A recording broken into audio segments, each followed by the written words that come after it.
বাংলাদেশে হিন্দু হত্যার প্রতিবাদে কলকাতায় ডেপুটি হাই কমিশন ঘেরাও, পুলিশের লাঠিচার্জে ধুন্ধুমার। হিন্দু বলে বাদ পড়েছি, হুমায়ুন প্রার্থীপদ বাতিল করতেই ফুঁসে উঠলেন নিশা চট্টোপাধ্যায়। ছোটখাটো বিষয়ে ভোটারদের হয়রানি নয়, জোর করে নাম বাদ দিলে পথে নামার হুঁশিয়ারি তৃণমূলের। পাহাড়ে নিয়োগ দুর্নীতি, ৩১৩ জন শিক্ষকের চাকরি বাতিলের নির্দেশকে চ্যালেঞ্জ করে ডিভিশন বেঞ্চে জিটিএ। বাংলার চেয়ে বেশি হারে নাম বাদ বামশাসিত কেরলে। ভুয়ো ভোটার প্রশ্নে চাপে বিজেপিও, হিন্দু নিধনে নামলে সিনের গুঁতো।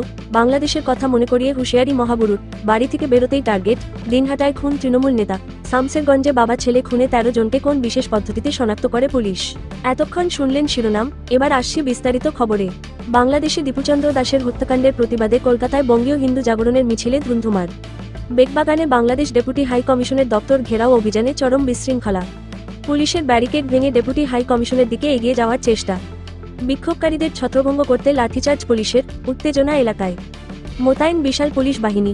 বিক্ষোভকারীদের দাবি, আমরা শুধু অন্যায়ের প্রতিবাদ করছি। বাংলাদেশের ময়মনসিংহে হিন্দু যুবক দীপু দাসকে মারধর ও পুড়িয়ে খুন করা হয়। সেই ঘটনার প্রতিবাদে মঙ্গলবার শিয়ালদহ থেকে বেগবাগানে বাংলাদেশ ডেপুটি হাই কমিশন ঘেরাও অভিযানের ডাক দেয় বঙ্গীয় হিন্দু জাগরণ। সকাল ১১টা থেকে সেই প্রতিবাদ মিছিল শুরু হয়। দুপুর ২টা নাগাদ বিক্ষোভ মিছিল বাংলাদেশ ডেপুটি হাই কমিশনের কাছে পৌঁছতেই পরিস্থিতি উত্তপ্ত হয়ে ওঠে। পুলিশের ব্যারিকেড ভেঙে এগিয়ে যাওয়ার চেষ্টা করেন উত্তেজিত জনতা। একটি ব্যারিকেড ভেঙে বাংলাদেশ ডেপুটি হাই কমিশনের কাছে পৌঁছে যান বিক্ষোভকারীরা। মুহূর্তে পরিস্থিতি উত্তপ্ত হয়ে ওঠে, তারপরই পরিস্থিতি নিয়ন্ত্রণে আনতে লাঠিচার্জ করে পুলিশ। ধুন্ধুমার পরিস্থিতির সৃষ্টি হয়, পুলিশের লাঠির আঘাতে কয়েকজনের মাথা ফেটে যায় বলেও অভিযোগ। অনেকে অসুস্থ হয়ে পড়েন বলে দাবি বিক্ষোভকারীদের। কয়েকজনকে আটক করে পুলিশ, তাদেরকে নিয়ে প্রিজন ভ্যান এগোতেই পুলিশের গাড়ি আটকে শুরু হয় বিক্ষোভ। পরে গাড়িটিকে বের করা হয়।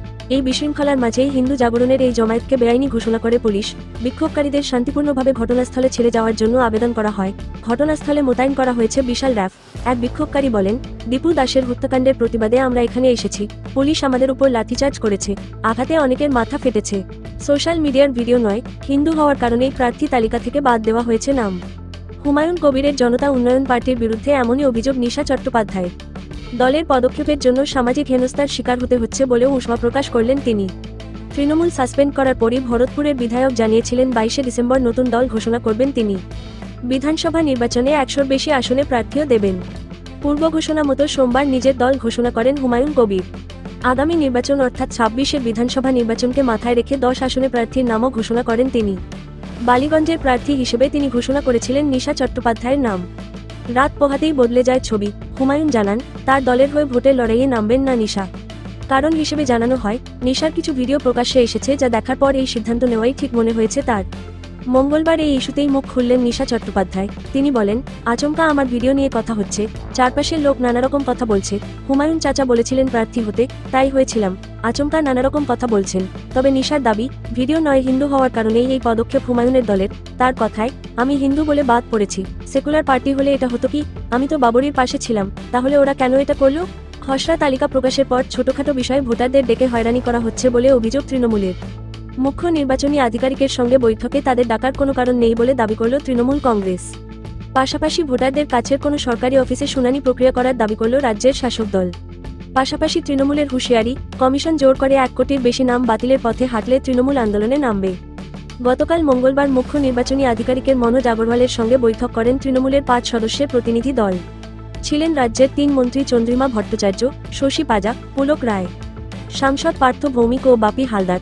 বৈঠক শেষে বেরিয়ে এসে সাংবাদিক সম্মেলন করে তৃণমূল জানায়, ছোটখাটো বিষয়ে ভোটারদের শুনানি প্রক্রিয়ায় ডাকা বন্ধ করার দাবি তুলেছেন তারা। চন্দ্রিমা ভট্টাচার্য বলেন, লজিক্যাল সমস্যা অর্থাৎ নামের বানানে ভুল, ইংরেজিতে নাম এক, বাংলায় নাম অন্য, এই সমস্ত বিষয়ে ভোটারদের ডাকার কোনো কারণ নেই, সেই বিষয়টি আমরা জানিয়ে এসেছি। তৃণমূলের দাবি, এনুমারেশন পর্বে ইলেকশন কমিশন জানিয়েছিল ৬ জন আত্মীয়র, বাবা, মা, ঠাকুরদা, ঠাকুমা ও দাদু দিদা নাম দিয়ে ম্যাপিং করতেন পারবেন ভোটাররা। এখন তাদেরও ডকুমেন্ট চাওয়া হচ্ছে। বারে বারে বিভিন্ন রকম কথা বলায় ভোটাররা আতঙ্কিত হচ্ছেন। এতে অন্য বার্তা যাচ্ছে, তাই ইলেকশন কমিশন বারবার অন্যরকম কথা বলা উচিত নয় বলে কমিশনকে জানিয়েছেন তারা। এছাড়াও আধার কার্ডকে ১২ নম্বর ডকুমেন্ট হিসাবে আধার কার্ডকে মান্যতা দিতে হবে বলে দাবি করেছে তৃণমূলের প্রতিনিধি দল। কমিশন সব জায়গায় ১১টি নথির কথা বলছে, আধার কার্ডের কথা বলছে না, তাই মানুষ বিভ্রান্ত হচ্ছেন বলে দাবি তৃণমূলের। চন্দ্রিমা বলেন, বিহার এসআইআরের সময় সুপ্রিম কোর্ট আধার কার্ডকে গ্রহণ করতে বলেছিল, কিন্তু নির্বাচন কমিশন কোথাও সেই কথা বলছে না। তারা বলছে, আধার কার্ড নাগরিকত্বের প্রমাণ নয়। আমরা বলছি যে কয়টি ডকুমেন্টের কথা নির্বাচন কমিশন বলছে সেগুলি একটা নাগরিকত্বের প্রমাণ নয়। তাছাড়া সুপ্রিম কোর্টও বলেছে, ইলেকশন কমিশন কোনোভাবেই নাগরিকত্ব দিতে পারে না।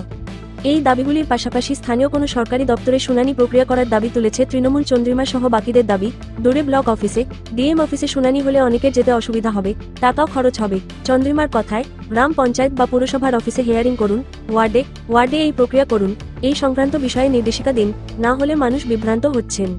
পাহাড়ে নিয়োগ দুর্নীতি মামলায় নয়া মোড়, ৩১৩ জন শিক্ষকের চাকরি বাতিলের নির্দেশকে চ্যালেঞ্জ করে ডিভিশন বেঞ্চে মামলা জিটিএ-এর। কলকাতা হাইকোর্টের জলপাইগুড়ি সার্কিট বেঞ্চের ডিভিশন বেঞ্চে এই মামলা দায়ের করা হয়েছে। জলপাইগুড়ি সার্কিট বেঞ্চের বিচারপতি তপব্রত চক্রবর্তী এবং বিচারপতি বিশ্বরূপ চৌধুরীর ডিভিশন বেঞ্চে এই মামলার শুনানি হবে। পাহাড়ে জিটিএ নিয়ন্ত্রণাধীন অঞ্চলে থাকা স্কুলগুলিতে বেআইনিভাবে শিক্ষক নিয়োগ হয়েছে বলে অভিযোগ ওঠে। শুধু তাই নয়, বিজ্ঞপ্তি ছাড়াই একতরফাভাবে এই নিয়োগ করা হয়েছে বলেও অভিযোগ ওঠে। এহেন অভিযোগে কলকাতা হাইকোর্টের হস্তক্ষেপ চেয়ে মামলা দায়ের হয়। সেই মামলার শুনানিতে প্রাথমিক পর্যায়ে সিবিআই অনুসন্ধানের নির্দেশ দেয় কলকাতা হাইকোর্ট। যদিও সেই রায়কে চ্যালেঞ্জ করে কলকাতা হাইকোর্টের ডিভিশন বেঞ্চের দ্বারস্থ হয় রাজ্য। মামলার শুনানিতে ডিভিশন বেঞ্চ সেই রায়কেই বহাল রাখে, অর্থাৎ সিআইডি তদন্তের নির্দেশ বহাল রাখে আদালত। এই সংক্রান্ত মামলা গড়ায় সুপ্রিম কোর্ট পর্যন্ত, যদিও পরবর্তী সময়ে এই মামলা ফিরে আসে কলকাতা হাইকোর্টে। বিচারপতি বিশ্বজিৎ বসুর এজলাসে মামলার শুনানি হয়। দীর্ঘ শুনানি শেষে জিটিএ এলাকায় ৩১৩ জন শিক্ষকের চাকরি বাতিলের নির্দেশ দেন বিচারপতি বিশ্বজিৎ বসু। এহেন নির্দেশ সামনে আসতেই জিটিএ এলাকায় অনির্দিষ্টকালের জন্য স্কুলগুলিতে ধর্মঘটের ডাক দেওয়া হয়। শুধু তাই নয়, পাহাড়ে বিক্ষোভে নামেন শিক্ষকরা। যদিও এই বিষয়ে আগেই আদালতের দ্বারস্থ হবেন বলে জানানো হয় জিটিএ-এর তরফে। সেই মতো আজ মঙ্গলবার ৩১৩ জন শিক্ষকের চাকরি বাতিলের সিঙ্গল বেঞ্চের নির্দেশকে চ্যালেঞ্জ করে ডিভিশন বেঞ্চে মামলা দায়ের করল জিটিএ। এসআইআর-এ বাংলায় বাদ যাবে কোটির বেশি মানুষের নাম, কারণ রাজ্য নাকি অনুপ্রবেশকারীতে ছেয়ে গিয়েছে। ভোটার তালিকার নিবিড় সংশোধন প্রক্রিয়া শুরুর আগে এমনটাই দাবি করেছিল বিজেপি। কিঞ্চিত নরমভাবে হলেও সেই সুরে সুর মেলায় বামেরা। কিন্তু বাংলার পর কেরল ও কয়েকটি বিজেপি শাসিত রাজ্যে খসড়া ভোটার তালিকা প্রকাশ হতেই অন্য ছবি ধরা পড়ছে।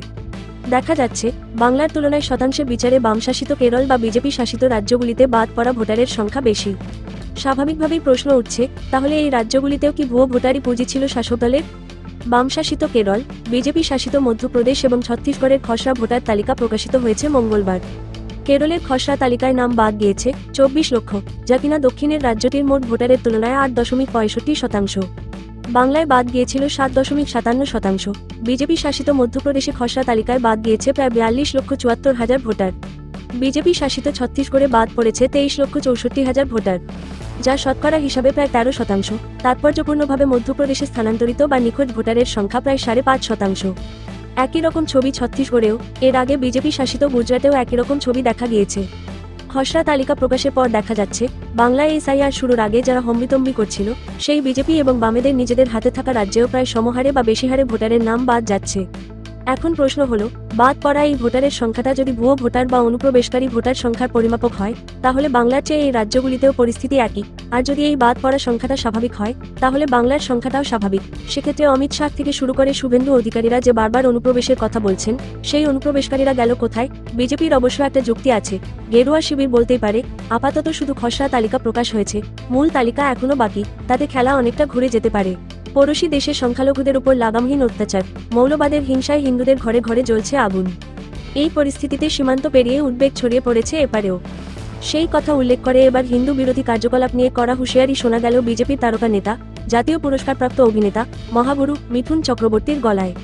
মঙ্গলবার কল্যাণীতে দলের পরিবর্তন সংকল্প জনসভায় যোগ দিয়ে বললেন, যারা হিন্দু নিধনে নেমেছে, তাদের শিঙের গুঁতো দিতে হবে। আরও বললেন, আমি তুফান, এক আধবার এসে প্রলয় ঘটাই। বিজেপির মঙ্গলবার নদিয়া জেলার কল্যাণী ব্লকের মদনপুর আলাইপুর মনোরমা শিক্ষা নিকেতনের মাঠে পরিবর্তন সংকল্প জনসভা অনুষ্ঠিত হয়।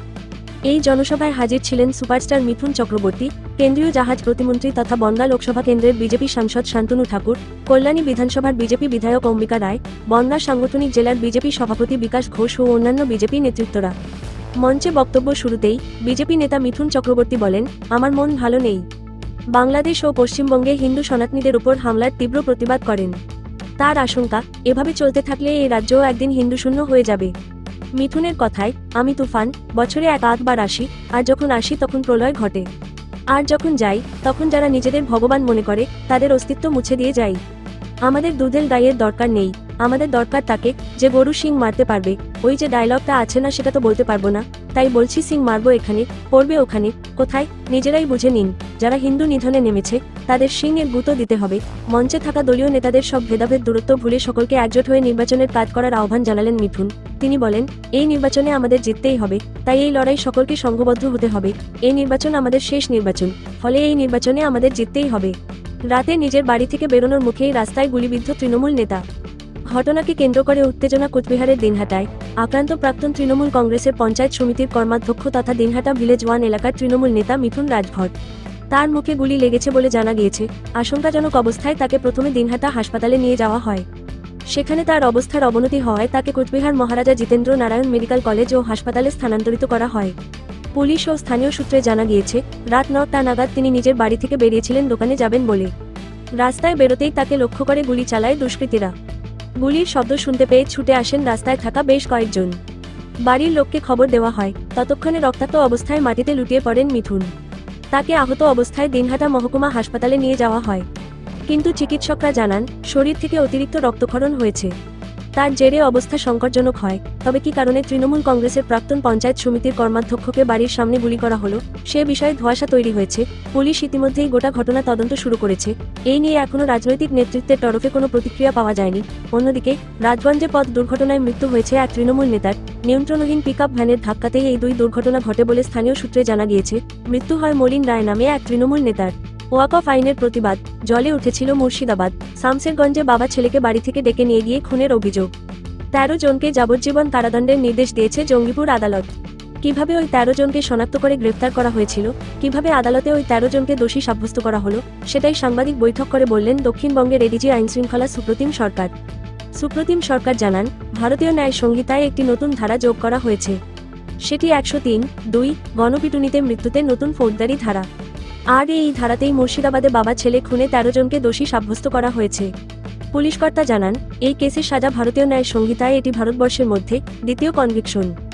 চলতি বছরে এপ্রিল মাসে ওয়াকফ প্রতিবাদে মুর্শিদাবাদ ও সংলগ্ন এলাকা তপ্ত হয়ে উঠেছিল। 12 এপ্রিল মুর্শিদাবাদের জাফরাবাদ গ্রামে নৃশংসভাবে খুন করা হয়েছিল হরগোবিন্দ ও তার ছেলেকে। ঘটনায় নৃশংসতা সারা বাংলা কেঁপে উঠেছিল। বঙ্গ রাজনীতিতে পড়েছিল ব্যাপক শোরগোল। সিআইডি মুর্শিদাবাদ রেঞ্জে সৈয়দ ওয়াকার রাজার নেতৃত্বে সিট তৈরি করা হয়। তদন্তে জানা যায়, উল্লেখিত 5 জন ছাড়াও 13 জন ছিল। 13 জনের খোঁজে তল্লাশি শুরু হয়। রাজ্য এবং বাইরে থেকে রেইড করা হয় এবং 13 জনকে গ্রেফতার করা হয়। পুলিশ প্রথম থেকে জানিয়ে এসেছে, রাজনৈতিক নয়, ব্যক্তিগত শত্রুতার কারণে এই খুন হয়েছে। অভিযুক্তদের শনাক্ত করার ক্ষেত্রে পুলিশ গেট প্যাটার্ন খতিয়ে দেখে। কি এই পদ্ধতি, সেটাও বিস্তারিত জানান পুলিশ কর্তা। সুপ্রতিম সরকার বলেন, তদন্তে নির্দিষ্ট সিসিটিভি ফুটেজ খতিয়ে দেখা হয়। তা দেখে অভিযুক্তদের শনাক্ত করা হয়। এরপর গেট প্যাটার্ন খতিয়ে দেখা হয়।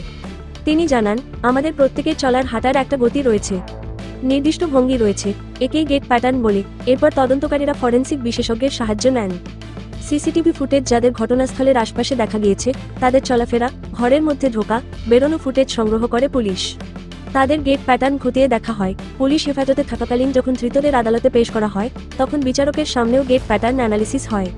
পুলিশ কর্তা জানান, অভিযুক্তদের সঙ্গে সেই গেট প্যাটার্ন হুবহু মিলে যায়। 56 দিনের মাথায় এই মামলার চার্জশিট জমা করে পুলিশ।